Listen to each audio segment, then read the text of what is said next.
Why does the data path cycle have a huge impact on the performance of the CPU?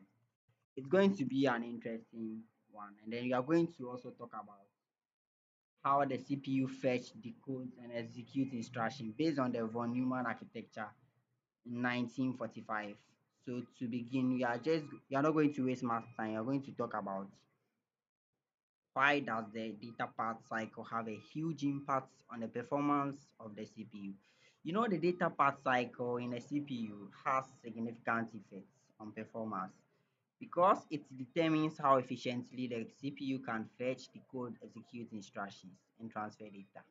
We have the execution speed. Someone will ask, what's the execution speed? It's very simple. A longer data path cycle increases latency, slowing down instruction execution and data processing. Have the pipeline stalling. You can do your research about this. Energy efficiency, memory access. You'll be going to the how the CPU fetch, decodes, and executes instruction. Based on the von Neumann architecture in 1945. The von Neumann architecture is based on stored program and metaprocessing, where instruction data and are stored in the same memory. With the von Neumann architecture, at first we just had the input device, central processing units, the control units, and the arithmetic logic units. Guys, without wasting much time, we'll go through the fetch. You see, with the fetch, the CPU retrieves the instruction from the RAM. In the rule process, anytime the CPU retrieves those information, the program counter increments, and then the RAM copies that information. The RAM, the MAR, the memory address register, you can research about that. It copies that instruction and then gives that instruction to the instruction to the instruction register, the IC. The IC process that instruction.